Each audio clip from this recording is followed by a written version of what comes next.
pessoal, hoje a nossa aula de ciências, nós vamos trabalhar da página 100 até a página 106. Abram o livro de vocês e preste atenção nas explicações, vamos lá? Aí você tem a imagem da página 100 e da página 101.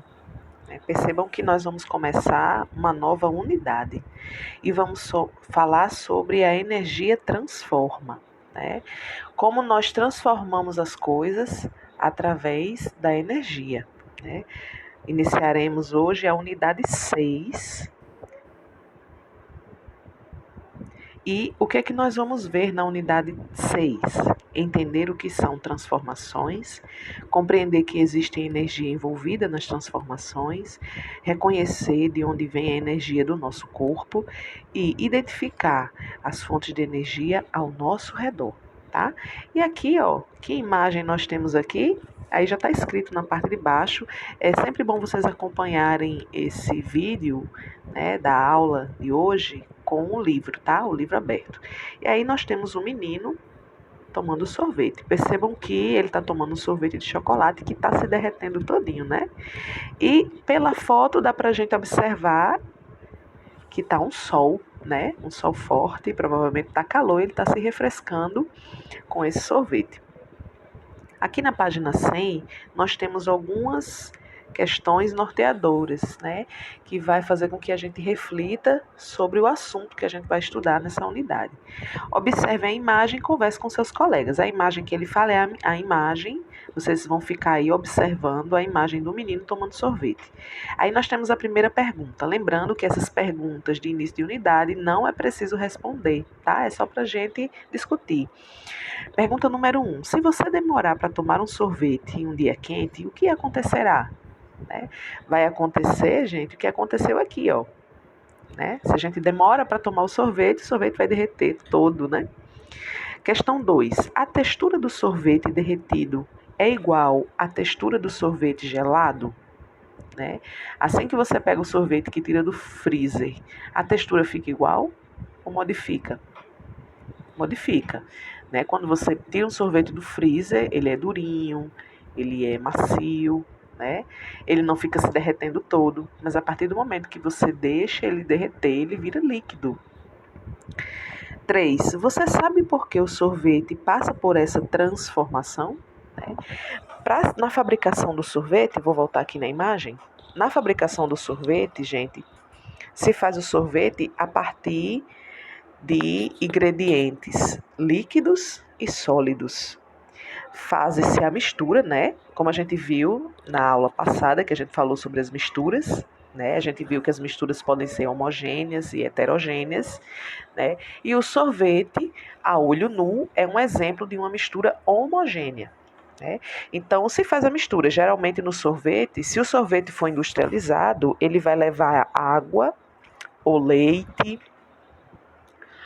ou os dois, vai levar o sabor do sorvete, E pode ser um sorvete natural, feito da própria fruta, se for de fruta, ou pode ser um sorvete feito a partir de produtos industrializados, com essências, corantes, Então, nessas misturas, você pode usar produtos líquidos e também produtos sólidos, como açúcar, se for industrializado, ou mesmo se for feito em casa, mas feito com produtos industrializados, tem que levar o emulsificante. Então, às vezes tem produto que é usado em gel, outro produto que é usado é um pozinho, que vai se misturando ali para dar a consistência do sorvete.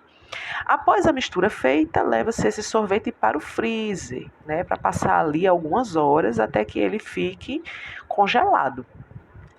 Mas o que diferencia o sorvete, por exemplo, de uma pedra de gelo é que os ingredientes que vão no sorvete não fazem com que ele vire uma pedra.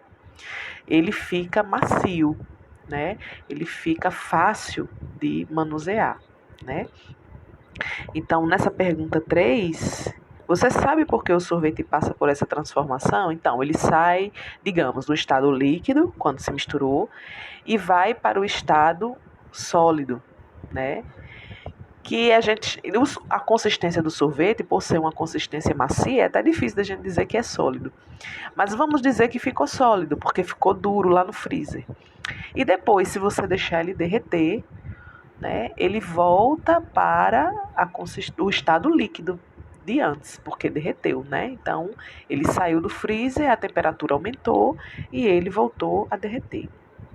Vamos para a página 102. O que são transformações? Você já viu que os objetos são feitos de diferentes materiais e que os materiais têm diferentes propriedades. Alguns são transparentes, outros são coloridos, uns brilham, outros não. E assim por diante. Será que os materiais mantêm suas propriedades para sempre? Será que um objeto brilhante brilhará para sempre? Será que uma folha de papel será para sempre uma folha de papel? A alteração que ocorreu com o papel ao ser queimado é uma transformação. Tá? Então aqui, ó, ele falou na folha de papel e trouxe esse exemplo. Aqui na parte de cima, nós temos um papel branquinho, né, uma folha branca. Antes de ser queimado, o papel era branco e liso. E aqui, ó, atearam fogo no papel. Depois, a parte queimada ficou escura e retorcida. Né? Quem já pôde ver um papel queimando, ele fica preto, né, e vai se retorcendo, tá? A alteração, a professora vai ler a partir daqui, tá? A alteração que ocorreu com o papel ao ser queimado é uma transformação. Veja a seguir pregos feitos de ferro. Na primeira fotografia, os pregos estão brilhantes e com a cor prateada. Tá aqui os pregos novinhos, né? Agora observe a segunda foto. Você acha que ocorreu uma transformação do material de que é feito o prego? Olha a segunda foto aqui. Pregos de ferro enferrujados. Esses pregos aqui, logo que foram fabricados, eram iguaizinhos a esse, né? Com o passar do tempo, eles foram oxidando e o ferrugem, né, fez com que os pregos ficassem com essa aparência amarelada. As transformações também podem alterar as propriedades dos alimentos. É o que acontece, por exemplo, quando cozinhamos um ovo. Olha só. As propriedades do ovo cozido são diferentes das propriedades do ovo cru. Olha só. Aqui você tem um exemplo do ovo cru e aqui de um ovo cozido, né? Mudou a textura, mudou até a coloração. A clara que era transparente ficou branquinha, a gema que era bem amarelinha ficou um pouco mais clara. E o ovo cozido você pode pegar, pode manusear melhor do que o ovo cru, né? Que fica escorregadio, escapando das mãos. Página 103. Existem também algumas transformações que não alteram as propriedades dos materiais. A folha de papel pode ser cortada em vários pedaços. Essa é uma transformação que não altera a propriedade do material. Mesmo sendo cortada, continua sendo a mesma folha de papel, em pedaços menores, né? Mas não alterou, não mudou a cor, não amoleceu nem endureceu, né? As fotografias abaixo mostram outros exemplos de transformações que não alteram as propriedades dos materiais. Então, aqui nesse prato azul, é a mesma coisa da folha de papel. Houve uma transformação? Sim, era um prato inteiro, agora é um prato quebrado. Mas o material em si não modificou, ele apenas cortou, ele foi quebrado. Mas continua sendo o mesmo material. Ele não mudou de cor, ele não ficou mole, ele não ficou enferrujado, nem ficou mais endurecido, nem virou gelatina, certo? Aqui também, ó, com a latinha, tá? Houve uma transformação porque ela ficou amassada, mas continuou sendo uma latinha. A cerâmica do prato e o metal da lata continuam tendo as mesmas propriedades, após sofrerem transformações que não alteram as propriedades desses materiais. A banana sofreu uma transformação ao ser cortada, mas continua com as mesmas propriedades. Tá? Aí, no caso da banana, ela mudaria a coloração se você deixar ela bastante tempo aberta, né? Todo mundo sabe que a banana, a maçã, elas ficam escuras, né? Elas vão oxidando, vão mudando a cor. Mas aqui no caso foi só na hora que cortou, então houve uma transformação. Era uma banana inteira, passou a ser uma banana cortada, mas tá lá, perfeita, do mesmo jeito, né? Página 104. O que acontece com um cubo de gelo? Aqui é uma atividade de investigação, né? Eu creio que todos vocês já colocaram gelo em algum líquido para beber, para ficar fresquinho, geladinho, né? Então, a partir dessas observações, né, que todos vocês já conhecem, o que acontece com o gelo, quando a gente coloca ele ou na água, num suco ou no refrigerante, a gente vai responder as questões. O que acontece com o cubo de gelo? Para refrescar uma bebida, às vezes colocamos cubos de gelo no copo. Mas você já reparou que os cubinhos desaparecem após um tempo? Você sabe o que acontece com eles? Copos de água com cubos de gelo. Então, se você deixar o gelo num copo, com o tempo, aquela pedrinha de gelo vai desaparecer, né? Você já deve ter respondido aí, eles derretem, né? É verdade. Quando você tira ele do freezer ou do congelador, ele já vai começando a se derreter. Se você colocar um cubinho de gelo na sua mão, você já percebe que imediatamente ele já vai derretendo, porque ele sai de uma temperatura bastante fria e vai para uma temperatura mais quente. Levantando hipóteses, o que você acha que acontece com o cubo de gelo quando colocamos em um copo com água? Aí você vai colocar a resposta aqui, ó, que a professora até já deu, né? Já deu a dica, já deu a resposta. Quando você tira ele do freezer, coloca num copo com água, o que é que começa a acontecer com o gelo? Ele começa a derreter, né? Mas por que você acha que acontece? A água que está no copo, ela está numa temperatura, por ser líquida, ela está numa temperatura mais elevada que a temperatura do gelo. Mesmo que a água esteja gelada, a água do copo, o gelo ele está numa temperatura muito mais baixa, ele está congelado, né? A água está apenas gelada. Então, a gente pode dizer que a temperatura da água é maior que a temperatura do gelo. Por isso que o gelo começa a derreter. Mas mesmo que você bote o gelo num copo sem nada, ele vai começar a derreter. Por quê? Porque ele saiu da temperatura do freezer e foi para a temperatura ambiente, que é uma temperatura mais quente. Então, naturalmente, ele vai derreter. Com essas informações, vocês respondam esse levantamento de hipótese aqui, tá? Aí vocês respondam essa questão aqui. Aqui, ele pede para que vocês façam essa experiência em casa. Material: 3 cubos de gelo com cores diferentes. Isso é difícil, né? Cubinho de gelo com cores diferentes. Como é que a gente pode fazer esse cubo de gelo? Pode usar corante, mas não precisa, tá? 3 copos de plástico transparente com água a temperatura ambiente. Então, aí ele pede que vocês façam um cubinho de gelo com corante, aqui nessa primeira. Quem tiver corante em casa e quiser fazer, é muito legal, tá certo?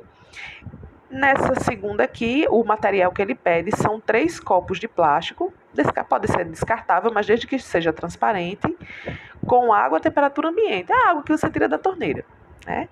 Como fazer? Coloque um cubo de gelo em cada copo, cada um com a cor diferente, um vermelho, um azul, um verde, né?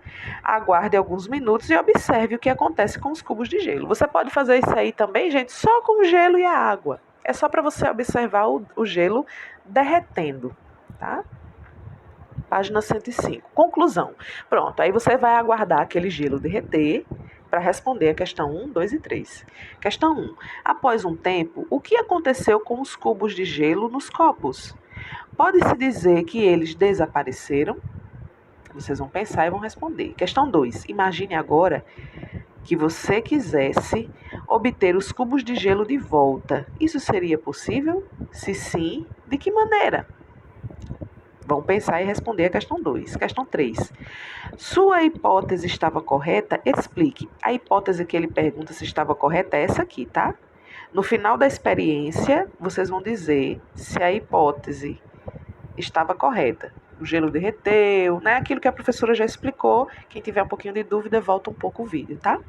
E aí vocês vão responder, baseado nessa experiência, as 3 questões, tá certo? Professora, é obrigatório fazer cubinho de gelo colorido? Não, só um cubo de gelo normal num copo com água. Basta um cubinho que dá para fazer, tá certo?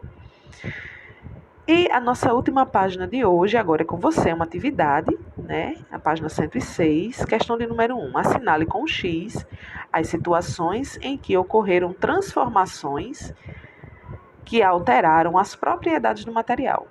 certo? Então, você vai marcar com X apenas as situações em que o material mudou sua propriedade. Por exemplo, era líquido e ficou sólido, né? Ou que era claro e ficou escuro, tá? Então, vamos ver. Nessa primeira aqui, nós temos um bolo. Aqui você tem um bolo cru. Digamos que a massa é uma massa cremosa, mas a gente pode dizer que ela está no estado líquido, né? Que é mole. E aqui você já tem um bolo cozido, né? O bolo já foi assado. Então, aqui ele está no estado sólido. Você acha que mudou, né, a propriedade do material? Se você acha que mudou, você marca um X. Na segunda imagem aqui, nós temos uma maçã. Nós temos uma maçã boa, madura para comer, né? E aqui do lado, nós já temos uma maçã apodrecida. Só de olhar, você percebe que houve alteração nas suas propriedades? Tá na cara aqui, né, gente? A terceira imagem, você tem um copo de vidro. Ele aqui está inteiro, ele aqui está quebrado. Aqui no copo de vidro, o que aconteceu foi que quebrou o vidro. Mas o vidro em si, ele alterou? Mudou a cor, deixou de ser estado sólido e passou a ser estado líquido, por exemplo? Então, se o vidro você achou que alterou a propriedade, você marca um X. E, por fim, nós temos aqui a carne.